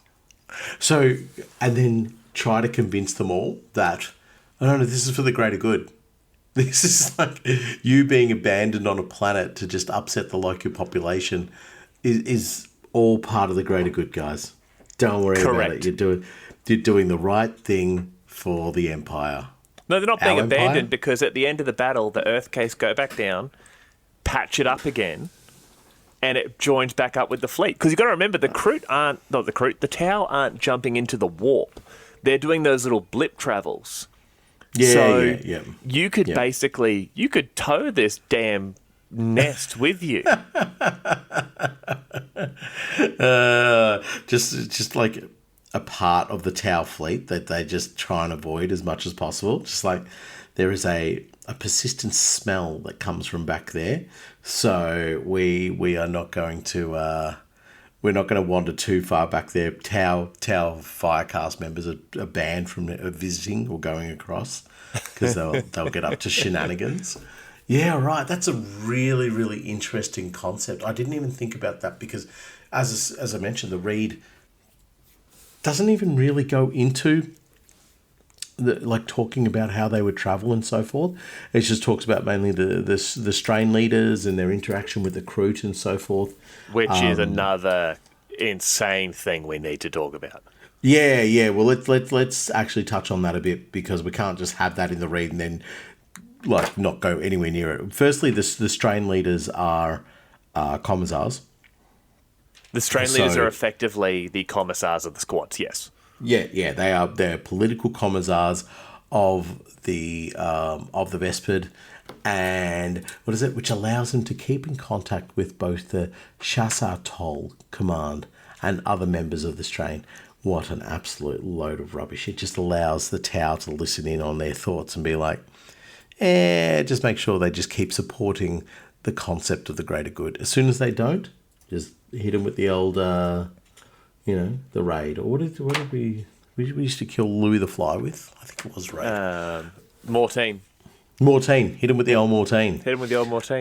But no, this is, so it specifically talks about Vespid society, how they respect their hierarchy so much. Like, it's just if our leaders say do it, the one cultural trait the Vespid share with the Tau is that, like the Tau, they are highly deferential to their leaders, obeying orders without question. And as soon as the ethereal caste or the water caste or whoever realised that, that's when this helm comes into play, where they say, we don't need to convince all of them. We just need to convince the ones in charge. And exactly. Obedience is just going to appear. It rolls downhill. We tell the one at the top, and that reverse funnel system just goes straight down, and everyone is doing as we say. So when they give those they call it a communion helm. Let's just call it what it is: slave helm. To the leaders of each squad, or the breeding, or the queen females of each hive, it just goes downhill. The Chassatol are not just communicating with the strain leaders. They are able to say, you will tell your squad to do this. Mm-hmm. You will tell your squad to do this. And as soon as the strain leader is given that order, the rest of the squad does as they say, because they respect their leadership. That is their culture. That is their insectoid mindset. If the one above me tells me to do it, I do it. Now, Now, are you finished on that topic before we go into the Kroot? Because what you were talking about with the strain leaders, I'm all on board with. I think it's just a manipulative way that the Tau control the Vespid. But you are right, the Kroot and the Vespid, that is a very, very interesting dynamic. And what do you have to say, sir? Because I'd like to hear it before I go down a certain pathway. I have two thoughts on this. So it's an unspecified cultural incompatibility between the Vespid and the Kroot, causing the two species to engage only in limited contact with each other. Now, one, the mind control devices. I believe that is what did you say? The unspecified cultural incompatibility. Yeah. The Kroot simply, their cultural incompatibility is like, what's that on your boss's head? Oh, that just, relays orders and tells us all the good things we need to hear. Oh, for what? Oh, the greater good. Oh, interesting. And you're not allowed to eat any of the Tau? No, we wouldn't do that. Yeah, you guys are wrong. Yeah, you guys are dumb. Yeah. So firstly, I believe it is the level of autonomy that the Kroot have in regards to how they operate, what they do while under the command of the Tau, because they are the Kroot technically are not part of the Tau Empire. They are a mercenary race. They simply fight alongside the Tau more than they fight alongside anyone else.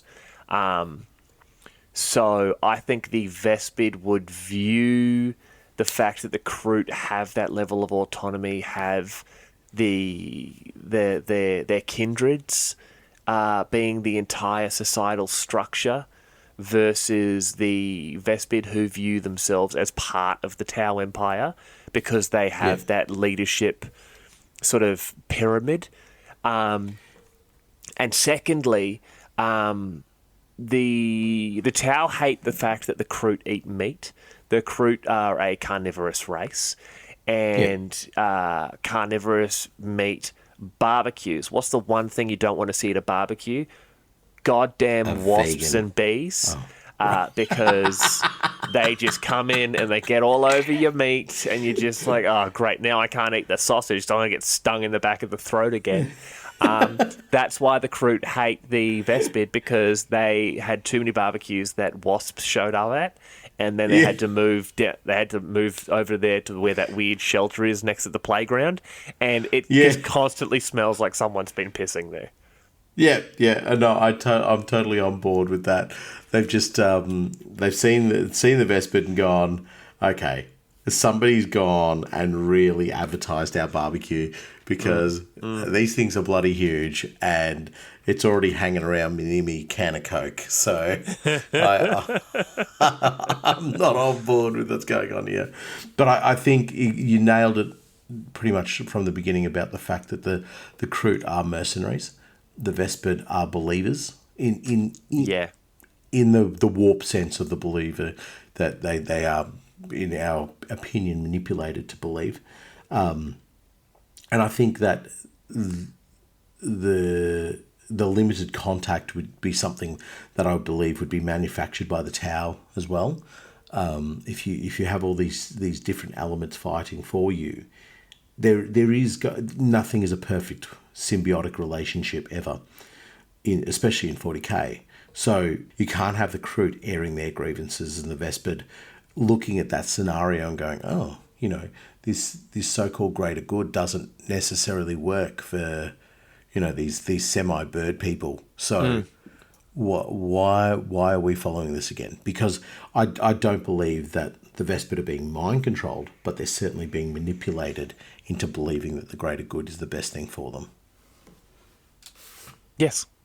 Yes, 100%. But before we get dragged too much further into the are you a bird or wasp man, let's go down the pathway of their society. Vespids live in hives of their own making and are ruled by a leadership class that is protected by Stingwings called royal bodyguards. At the time of contact with the Tau Empire, the Vespid dwelt primarily in floating Sarta cities on their gas giant homeworld of the same name. Living in highly segmented civilization, there were over 300 individual Vespid city-states at the time of contact with the Tau Empire. But they warred with one another infrequently due to weapons technology level that made total war too costly to justify. When hive leaders are in their defenseless pupa stage of life, they are taken outside of their hives by the royal bodyguards so that they can undergo conditioning by teams sent by the Tau Empire. The Ordos Xenos has long sought to capture one for study and experimentation, but the Vespid leaders are also protected by the Tau. The Shadowhawks chapter once attempted to do so for the Ordo, but the mission ended in failure due to the Tau Empire's intervention. That is disgraceful. Just to reiterate the point, when hive leaders are in their defenseless pupa stage of life, they are taken outside of their hives by the royal bodyguards so that they can undergo conditioning by teams sent by the Tau Empire. Don't you ever dare, anybody out there, come and tell me that these are the good guys of 40k. They do it the Orlok way. Underhanded and false hope is what the Tau offer. But it's the fact it's their own royal bodyguards who, let's be honest, are all Stingwings, right?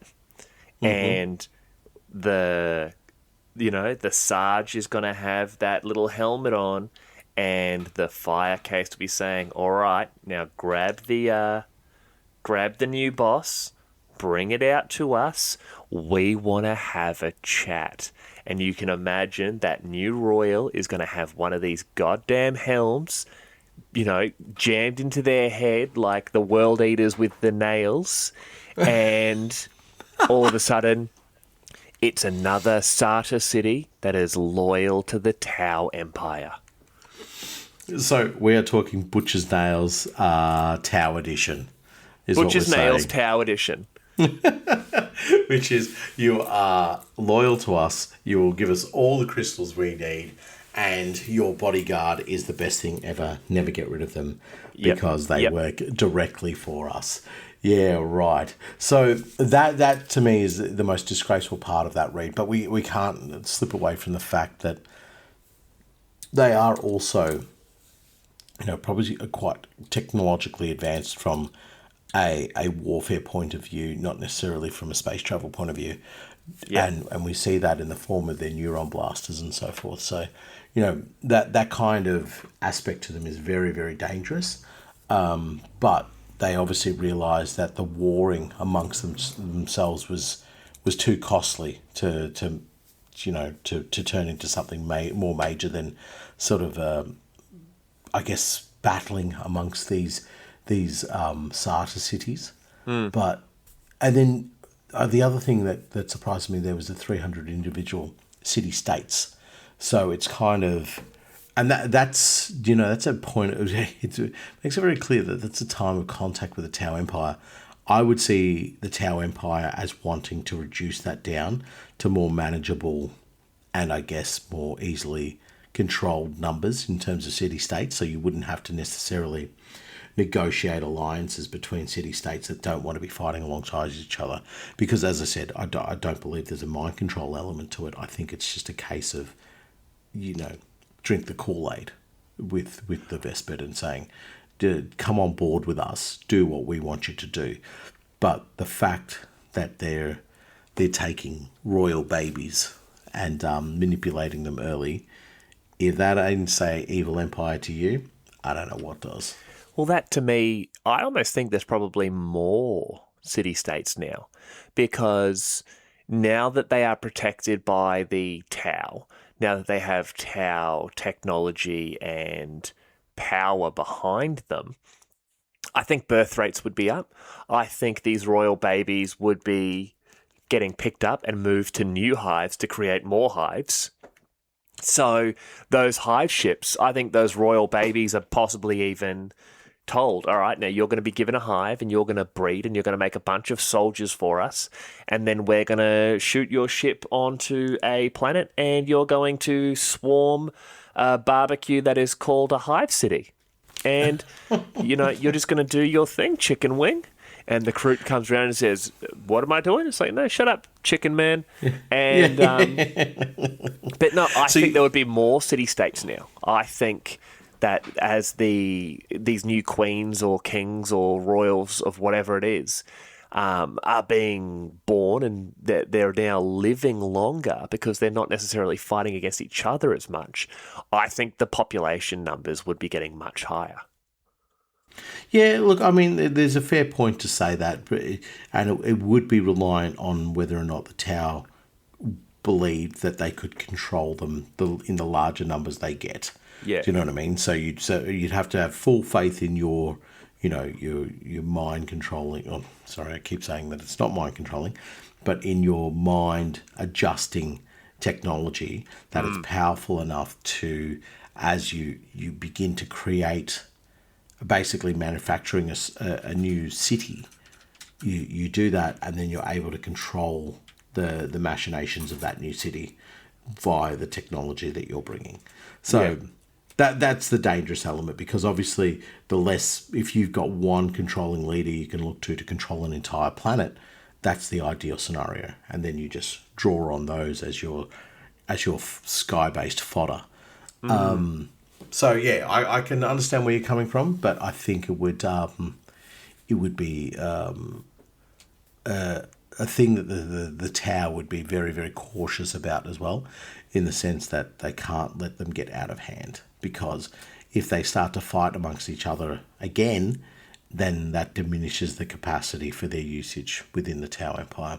But it is very interesting that the Auto Xenos is trying to capture one of the Vespid pooper for study, which I think is, fair play to them, more power to them, because they just want to understand the biology of the universe a lot better, and that's what happens when you have people who care about the universe. They just want to understand it more. That's definitely the only reason they wanted to do it. Yeah, I can't see any other reason. There are perks and benefits for scientific study. Like the development of, was it Hellfire rounds? Yeah, there you go.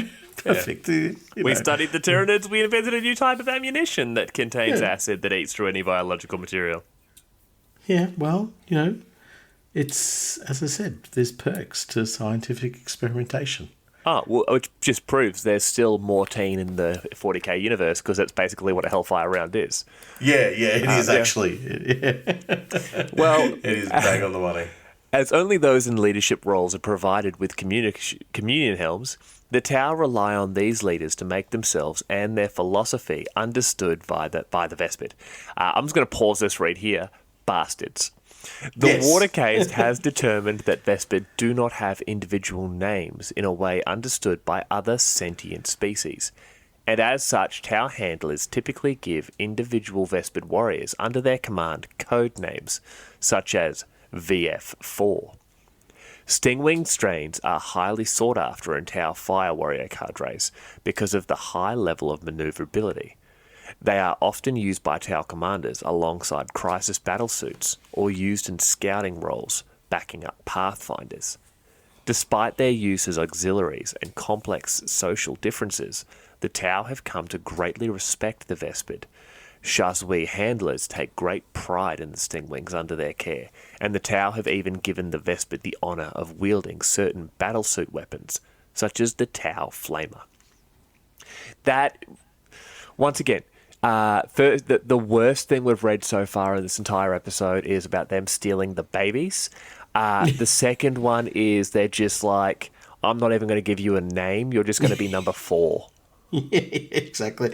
And as you're reading that, this sounds so. One of the previous reads where it sounded like it came from an Imperial uplifting primer about how to fight the Vespid. This sounds like pure and utter total Tau propaganda. We love them and we use them alongside our battle suits and scouting roles, and they back up our elite pathfinders.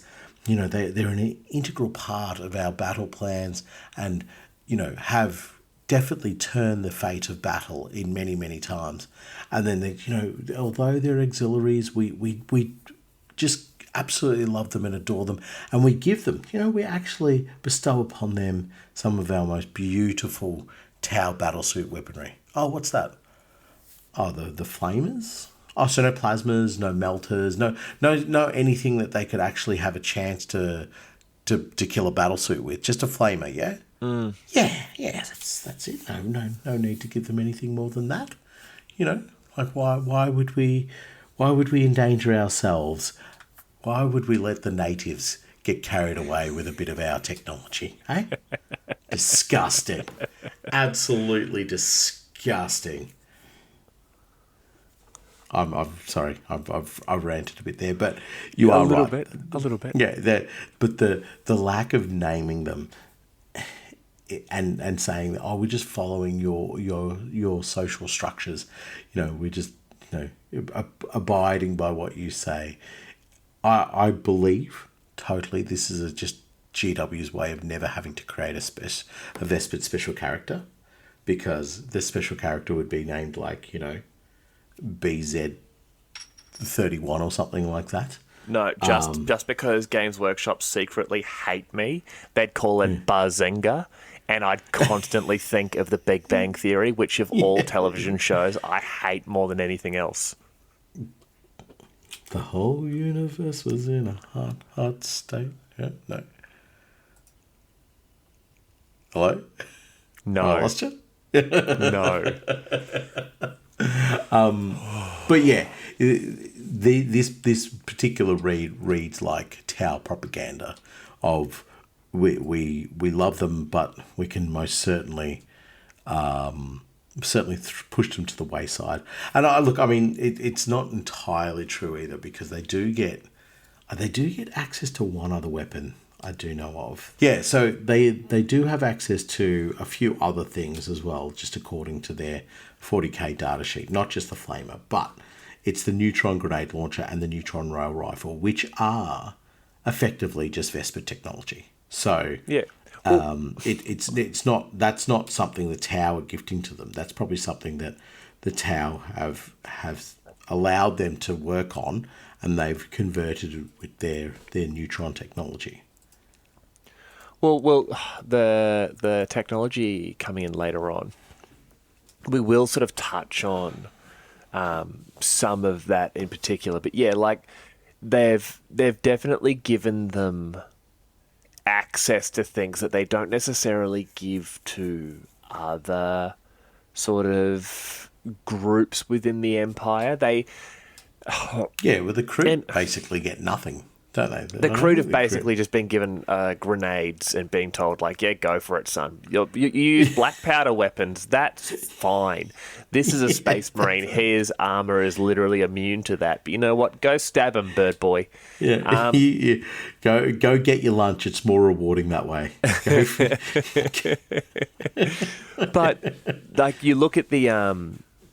what it says there about the fire case commanders, they genuinely respect them. And you need to remember, when we talk about the Tau and how much we dislike them, I don't dislike the Tau as a species. I don't even dislike the Tau as an empire. I dislike their leadership. I dislike the ethereals and what they're doing. I truly believe that on an individual basis, there would be a lot of Tau who would look at a group like the Vespid and respect them as equals, as friends and comrades.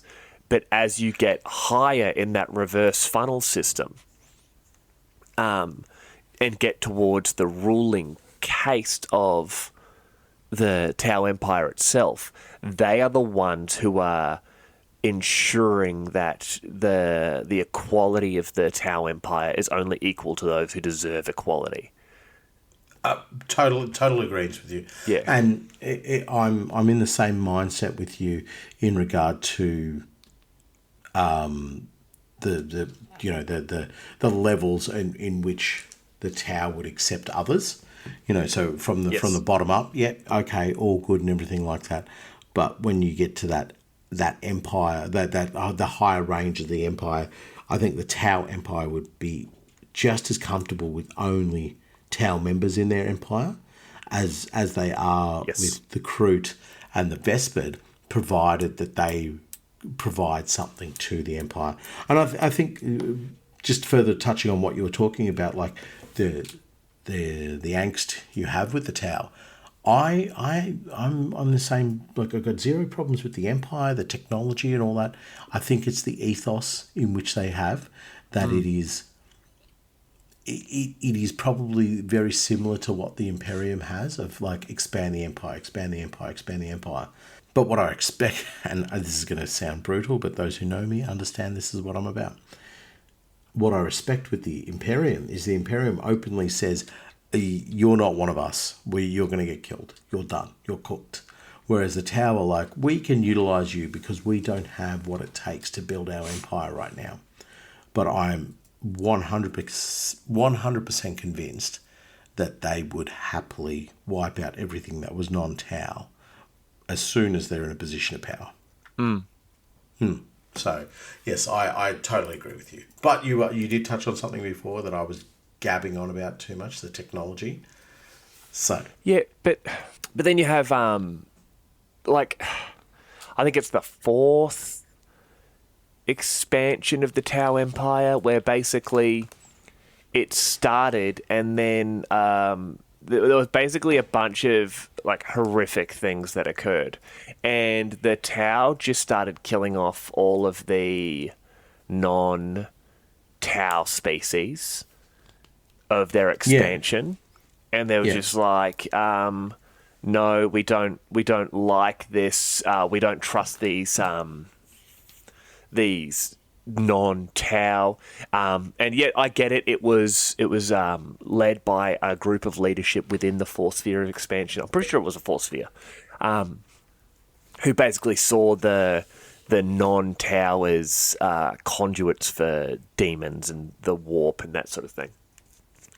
Yes, but it's still the leadership, and because the leadership says we do it, everyone below them does it. But when you get to where you're in the trenches alongside someone from a different species, you're going to look at them and say no, because at the end of the day, you were there with me day in, day out, and we fought for the Tau Empire. We fought for the greater good, and you were part of the greater good. And as you get higher and higher and higher, and then the ethereals are just like, man, we love those crystals.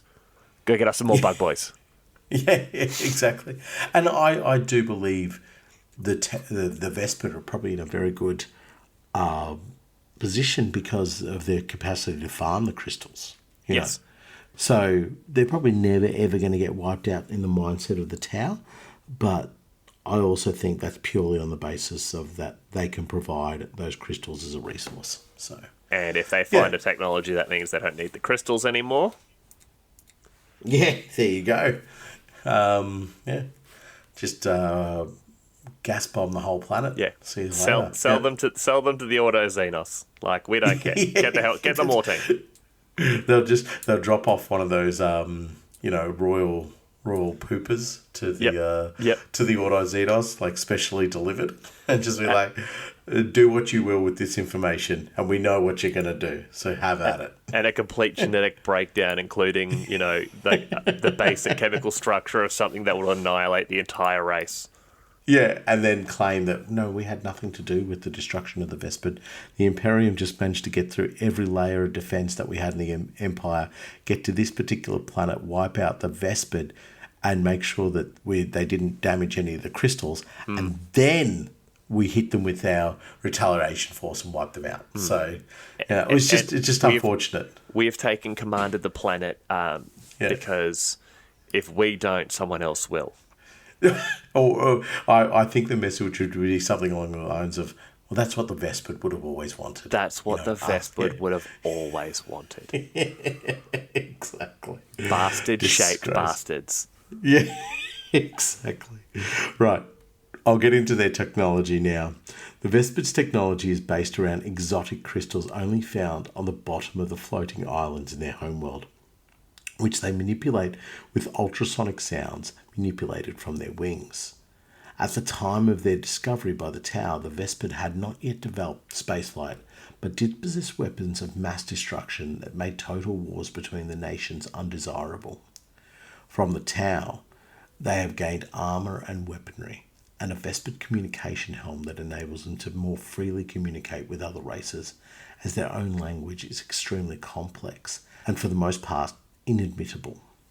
The weapons are a mixture of Tau technology and Vespid resources, which enables them to act as specialists against heavily armoured troops, specifically Space Marines, whom the Tau have always had difficulty in fighting. And why do you have difficulty in fighting them? Because you're normally cowards picking on something that doesn't wear armour. So, I think what we're touching on here is the fact that the Vespid become this niche aspect of the Tau Empire, and I think the militarists within the Tau Empire would have seen the fact that they could exploit these neutron crystals, but it'd probably be too much of a faux pas to just have the Tau go in there and make the weapon themselves. So this interaction with the Vespid is about, okay, we're going to give you some of our nifty weaponry, see what you can do with it, see if you can make it a bit shinier, a little bit spicier, and then just start killing those big boys in all that power armor. And I think, again, we've reiterated the point several times, if the Vespid weren't able to offer that niche element, I don't think they would be leaned on or relied upon by the Tau Empire other than for their crystals. Which is interesting, actually, because we don't really have much definition of what the Tau are using those crystals for. I like to think it is whatever these mysterious weapons of mass destruction are. Yeah, but that's from a Vespid point of view. But with the Tau, the Tau want the crystals as well. So they couldn't have just got the Tau, the crystals, just to be able to use them in Vespid weaponry to make it more powerful. I think there's some aspect of their society or culture or military that needs the aid of these particular neutron crystals, sorry. Yeah. I don't know what. Again, Tau shenanigans. So from everything I've read, it just talks about how the Tau need regular harvests of the crystals. And when it's about what it is, it's they use the crystals for weapons and technology and a trade resource. So, what? But what are they trading it for? I think they're possibly trying to get the crystals to power, as whether it be power or focusing crystals for other weapons, and they would be using it for. Obviously, they're using it for the communication helms, but what are they then doing it? Like, I think it's the 8th Ed Codex that talks about how they use them for support weapons and technological upgrades, but you need the Vespid wings to change the frequencies to further utilize that. So I don't know. Like, I reckon they're trading them with the Necrons, avid crystal users, avid crystal abusers, and the Tower, the type of empire who would see the Necrons and just be like, yeah, they're just, they're a bit skin deficient, but otherwise they're fine. Skin deficient. Yes. Didn't think you'd hear that phrase today, did you? That is, genuinely, like there's instances of sentences that have never been said before. And skin deficient is one way I think that sentence is really put together. Skin deficient. All right. So the last read here is once again further about their technology. Now, the neutron blasters Vespid Stingwings carry are a unique blend of Tau technology and the unstable radioactive crystals that the Vespid mine. The energy harness from the crystal allows the weapon to strip atoms off the target. Now, due to the Vespid's wings creating different harmonic resonances within the crystal, they're the only creatures able to wield neutron weapons effectively. Now, recently, the Tau have developed a number of newer neutron weapons, such as the neutron sting, neutron rail rifle, neutron grenade launcher, and neutron grenade. And in fact, going back to the nest ships, those vessels were actually used in the Farsight Expedition's Grand Reclamation Fleet as auxiliary transport vessels. So, yeah, they almost are like troop transports and people movers. If your people are flappy bug boys, I guess. Sorry, the term is flappy Xenos filth, yes. Sorry, yes, buzzy bug boys. Buzzy bug boys.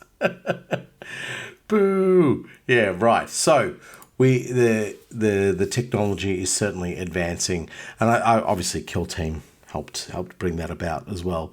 But it's interesting to see that the spacecraft technology has been locked in as well. I didn't realise that when we were going on about it earlier. So yeah, right. They are.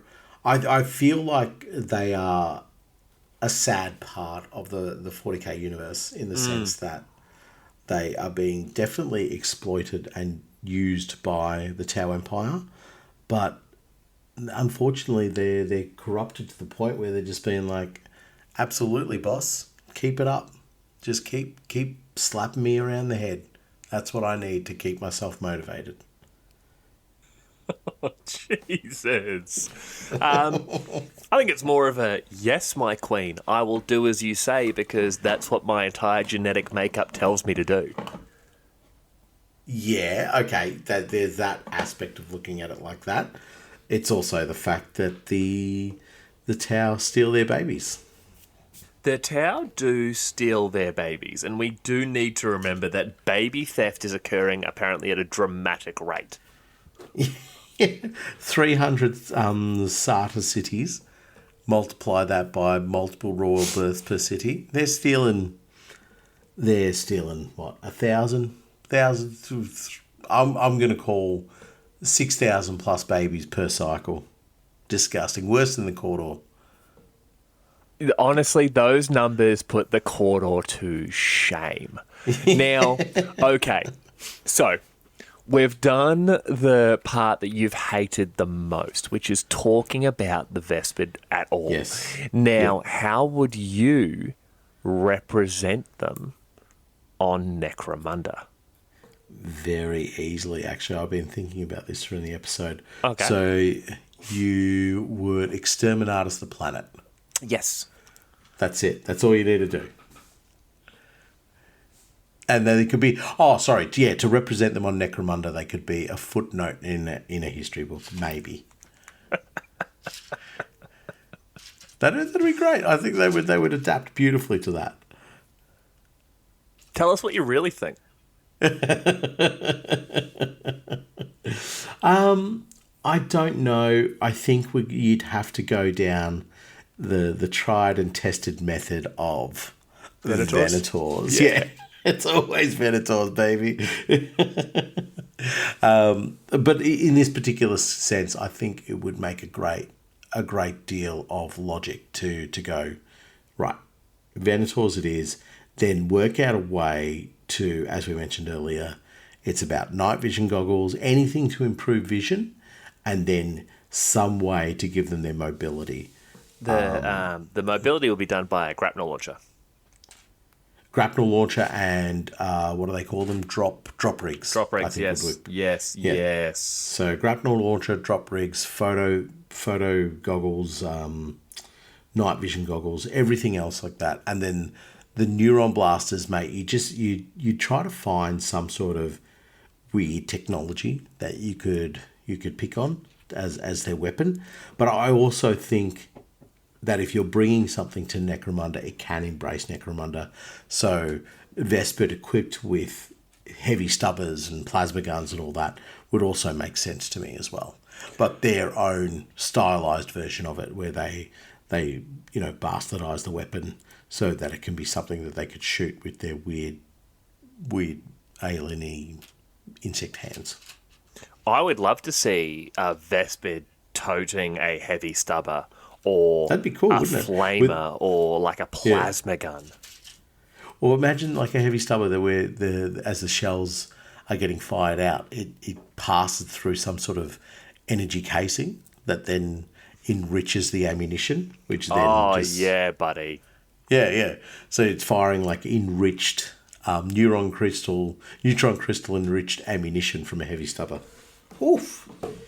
Sign me up to virus bomb the planet. Yeah. Sign me up to oh, man. Once again, tell us what you really think. Okay, so you're not a huge fan of the one Necromunda. All right. So no, I think they would be fine, but I think they would be better suited to something like a maybe one or like a Stingwing. So a sergeant level character within some sort of entourage, I think, would make a lot more sense. Yeah, no, that makes sense to me. Because I can't see them being on Necromunda in large numbers, because they, as mentioned in the episode, they are specifically designed to take on the, heavy infantry style combatant. So what are you sending them to Necromunda for? Maybe a bit of scouting. They ain't exactly going to blend in too much, unless you're going to go trying to get them to chat with their Amble cousins. That's about it. Their Amble cousins, Jesus Christ. Can you imagine them hanging out with Ambles? No, remember the idea we had during the, I think it was the episode we did on Helmor's Graveyard on Patreon, where I talked about the various Xenos races on the ships there sort of allying together.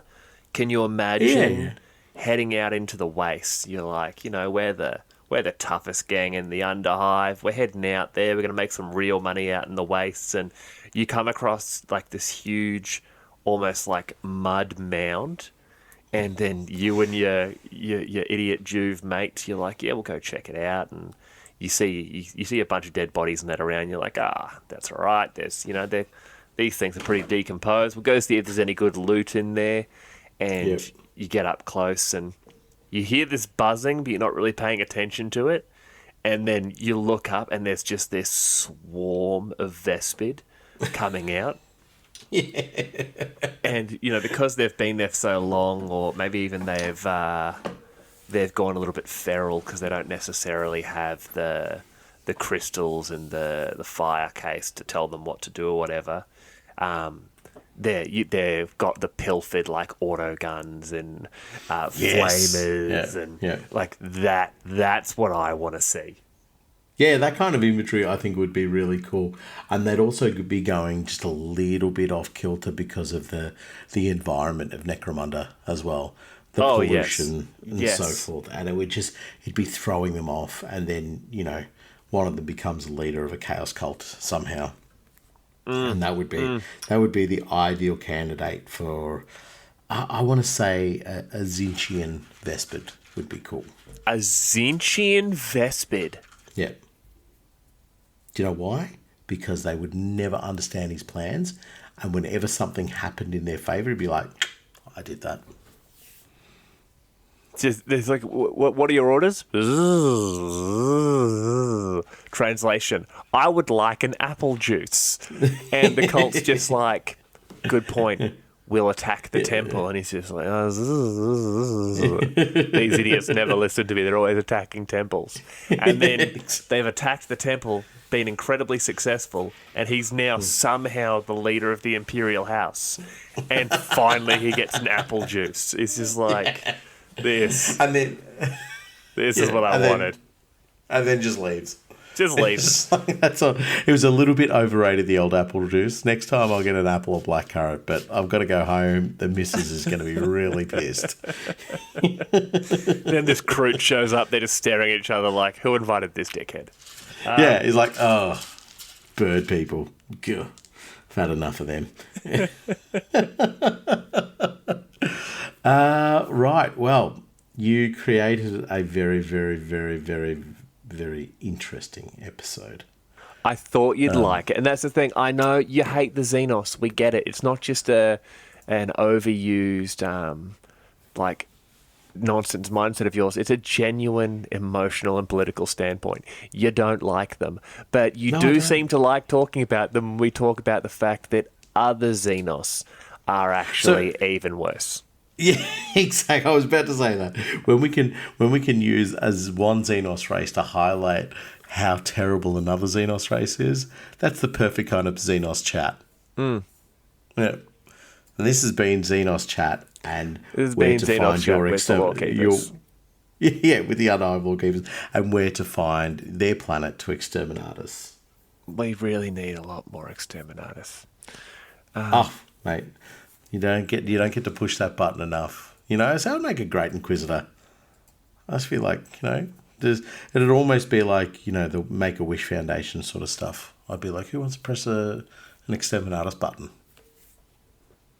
I mean, we could probably press a lot more exterminatus buttons, but they'd never exterminatus Necromunda. Like, it would take a lot. I think the Imperial Fist got close during the Aranthian succession. They got very close, but we'll touch on that during an episode about the Aranthian succession. Yes, it's coming, folks. Once I've finished working a million miles away from home, it is coming. We'll actually get back on track with the things I've kept promising people week in, week out. Now, I do have a quote. It's not a quote specifically about the Vespid, but it is a quote about something that relates to the Vespid and also a concept that you yourself, Nathan, will love. The benevolent willingness of the Tau to do good throughout the galaxy. It saddens me greatly that we must take arms against the peoples of the galaxy. By their deaths, they deny themselves the liberation that is only to be found in total surrender to the greater good. And that's Onvar, master of the undying spirit of the Tau Empire. Boo! Boo indeed, Absolute Nathan. Nonsense. Boo indeed. I agree. Right. Okay. Well, I will see you in, I don't know when, and we will discuss another episode then. We will. And, it's been great. I'm actually going to build some Vespid, I think. Boo. Yeah. Boo. I might start a Tau Auxiliary army. Just Vespid, Alright. Kroot, and Guevesa human loyalists. For the 6 people still listening, boo to your heart's content, please. Bye, Scummers. See yous.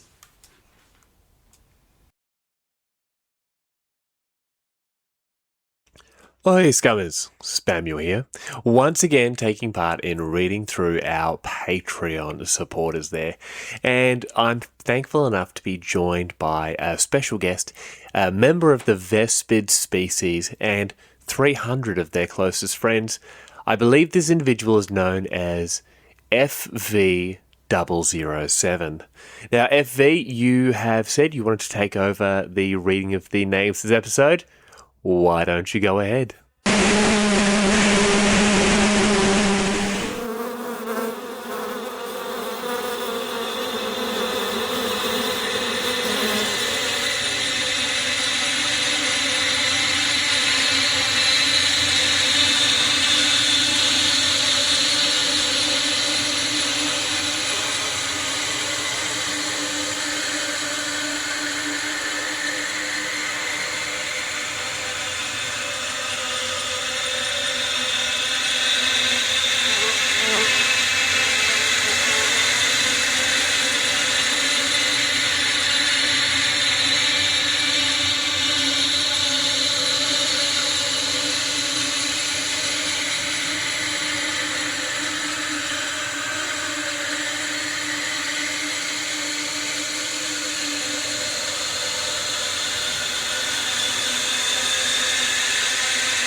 What the hell was that?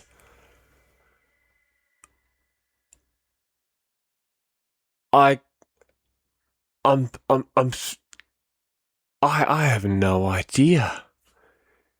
I swear at some point he said Alfonso the traitor, though. Just... God, I hate Vespid. Goodbye, Gregory. I have a headache.